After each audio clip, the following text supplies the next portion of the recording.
The Butcher's Secret. I've always had a fascination with the macabre. The dark and twisted tales that sent shivers down my spine were like a drug to me. So when I stumbled upon an old butcher shop in the heart of the city, a chill ran down my spine. It seemed like the perfect setting for a horror story, and I couldn't resist exploring its hidden depths. The moment I stepped through the creaking door, a heavy stench assaulted my nostrils, a sickly sweet odor that made my stomach churn. The dimly lit room was lined with shelves, each stacked high with jars containing unidentifiable objects floating in murky liquid.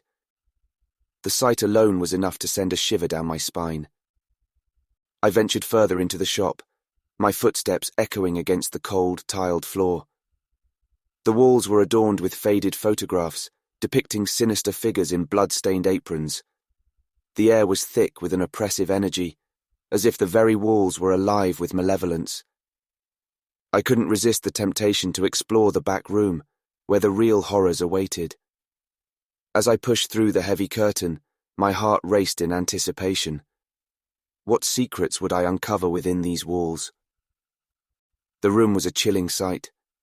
Bloodstains marred the stainless steel countertops, evidence of a gruesome past. Hooks hung from the ceiling, swaying slightly, as if dancing to an unheard melody.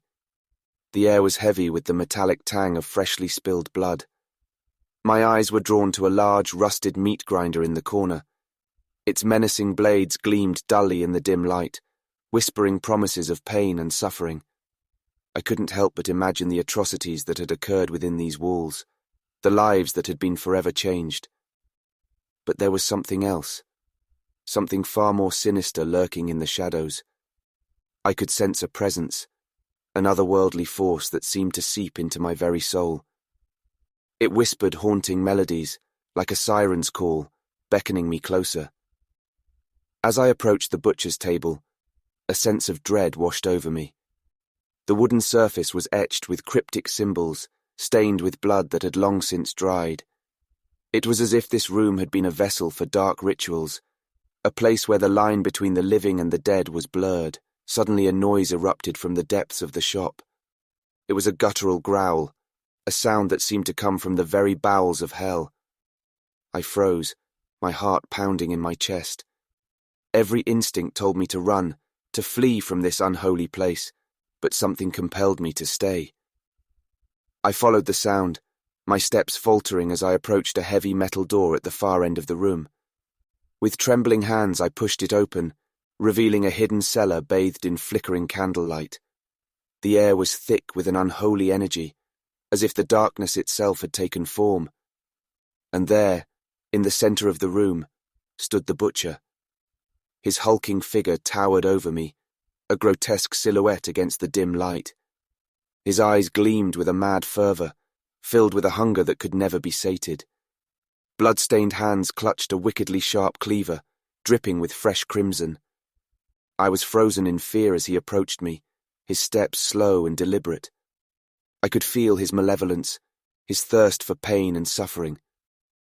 With each step, the cellar seemed to close in around me, the air growing heavier, more oppressive. As he raised the cleaver, ready to strike the final blow, I closed my eyes, ready to embrace my fate. But instead of feeling the cold bite of steel, I felt a rush of wind, a force that pushed me back and knocked the butcher off balance.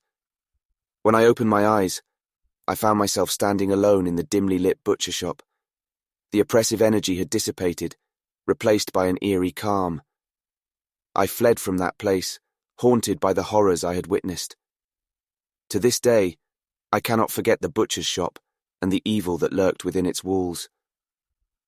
The experience forever changed me, reminding me that some secrets are better left undisturbed.